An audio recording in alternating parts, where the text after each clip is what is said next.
बिस्मिल्लाहिर्रहमानिर्रहीम। अस्सलाम वालेकुम स्टूडेंट्स। आज की इस वीडियो में मैं आपको बताने जा रही हूँ आईबीसीसी की मीटिंग में होने वाले कुछ न्यू डिसीजंस के बारे में, जो कि लाहौर में मीटिंग हेल्ड हुई है और इसके बाद मैट्रिक और इंटरमीडिएट के स्टूडेंट्स के लिए कुछ डिसीजंस लिए गए हैं। स्पेशली ग्रेडिंग सिस्टम पे जो उनके डिसीजंस हैं वो ज़्यादा बेस कर रहे हैं। तो मैं आपको डिटेल के साथ बताऊंगी कि अब आपका ग्रेडिंग सिस्टम किस तरह से होगा और आप लोगों को मैट्रिक और इंटर दोनों में किस तरह से ग्रेड्स जो है वो दिए जाएंगे। मार्क्स सिस्टम जो है वो काफ़ी हद तक रिड्यूस होता जा रहा है और अब ज़्यादा इसकी रिडक्शन की तरफ वो जाना स्टार्ट हो गए हैं। और अब आपका जो मोस्टली 10 पॉइंट सिस्टम पे ग्रेडिंग सिस्टम जो है वो उन्होंने बेस उसके ऊपर स्टार्ट कर दिया है। और मेन चीज़ इस पूरी आईबीसीसी की मीटिंग में सबसे अच्छा डिसीजन वो ये था कि कोई भी स्टूडेंट जो है जिसके मार्क्स बिलो 33 या 40 होंगे उसको फ़ेल कंसीडर नहीं किया जाएगा। आज से पहले जितने जब भी एग्ज़ाम्स होते थे और 33 से कम मार्क्स जब आते थे तो सब्जेक्ट के आगे स्टार और एफ़ का जो है वो सिंबल लगा दिया जाता था, जिससे कंसीडर किया होता था कि ये स्टूडेंट इस सब्जेक्ट में फ़ेल है।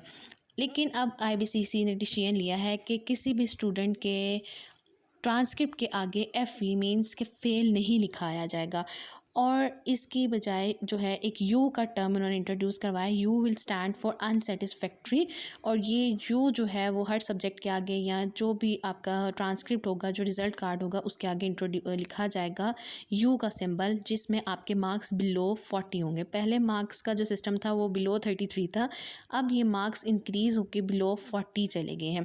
तो ये सबसे एक मेन चीज़ है इसकी कि फ़ेल कोई भी नहीं होगा। आपके आगे जो आपका सब्जेक्ट है उसके आगे एफ़ नहीं लिखा जाएगा, स्टेरिक का जो सिंबल है वो नहीं लगेगा। उसकी बजाय जिसके मार्क्स 33 और से 40 के मिड में होंगे उनके आगे यू का जो एक टर्म उन्होंने इंट्रोड्यूस करवाया है अनसेटिस्फैक्ट्री, वो आपका बेस होगा उसके ऊपर कि आपकी जो इस सब्जेक्ट की परफॉर्मेंस है वो काफ़ी ज़्यादा अनसेटिस्फैक्ट्री है।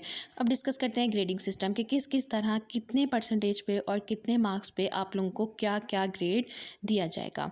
आप लोगों को स्क्रीन पे विजिबल होगा वो सारा ग्रेडिंग क्राइटेरिया जो कि आईबीसीसी ने इंट्रोड्यूस करवाया है और ये ही ग्रेडिंग क्राइटेरिया जो है वो अब फॉलो किया जाएगा। और वो ये है कि जो न्यू ग्रेड्स होंगे यानी कि A++ और एक्सेप्शनल फॉर स्टूडेंट्स, ये उन स्टूडेंट्स के लिए होगा जिनके मार्क्स 95 to 100 परसेंटेज पे होंगे। जिनके 95 to 100% पे मार्क्स आ रहे होंगे उनको A++ का जो है वो ग्रेड असाइन किया जाएगा। उसके बाद जो सेकेंड कैटेगरी है वो है A+ की, और ये उनके लिए A+ यानी कि आउटस्टैंडिंग की कैटेगरी आएगी फॉर 90 to 95% मार्क्स। तो A++ जो था वो एक्सेप्शनल के लिए था और 95 to 100% के ऊपर ये आप लोगों को ग्रेड असाइन होगा। और 90 to 95% मार्क्स पे आपको A+ यानी कि आउटस्टैंडिंग ग्रेड आपको असाइन किया जाएगा। फिर तो थर्ड कैटेगरी आ जाती है 85 to 90% मार्क्स पे, जिस पे आपको A का ग्रेड असाइन किया जाएगा और A स्टैंड्स फॉर रिमार्केबल यानी कि आपकी परफॉर्मेंस रिमार्केबल है। तो A को जो उन्होंने मीनिंग दिया है वो रिमार्केबल दिया है फॉर 85 to 90% मार्क्स। इसके बाद आपकी आ जाती है फोर्थ कैटेगरी B++, जिसको एक्सीलेंट के नाम से उन्होंने नॉमिनेट किया है फॉर 80 to 85% मार्क्स। तो 80 to 85% के स्टेज के जो आपकी होंगे मार्क्स वो आपको B++ की कैटेगरी में डालेगा। उसके बाद आपकी आ जाती है फिफ्थ कैटेगरी, जिसमें आ जाते हैं B+ यानी कि वेरी गुड, यानी एक्सलेंट से बिलो थोड़ा सा चले गए, वेरी गुड की कैटेगरी फॉर 75 to 80% मार्क्स पे आ जाती है। फिर आपकी आ जाती है सिक्स्थ कैटेगरी B, और वो है गुड यानी कि 70 to 75% मार्क्स आपके अगर सिक्योर हो रहे हैं तो वो आपको B की कैटेगरी में फॉल करवाएगा। फिर उसके बाद आ जाता है ग्रेड C, जो कि आपके पास है 60 to 70% पे मार्क्स आपके होंगे तो उस पर आपको C ग्रेड असाइन किया जाएगा। और इट मीन्स कि आपकी परफॉर्मेंस इस पे फेयर है, नॉर्मल परफॉर्मेंस आपकी आएगी तो आपके 60 to 70% मार्क्स पे C ग्रेड असाइन होगा।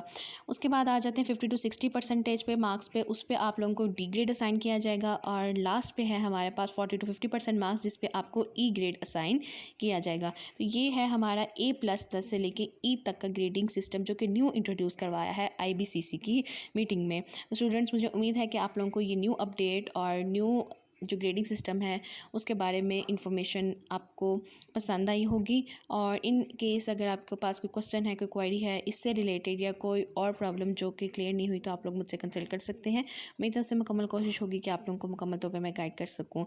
और लास्ट में मेरी आप सबसे सिर्फ एक रिक्वेस्ट है, काइंडली प्लीज़ चैनल को लाइक कीजिए, सपोर्ट कीजिए, वीडियो को ज़्यादा से ज़्यादा शेयर कीजिए ताकि 1000 सब्सक्राइबर्स का टारगेट जल्द से जल्द पूरा किया जा सके। Thank you.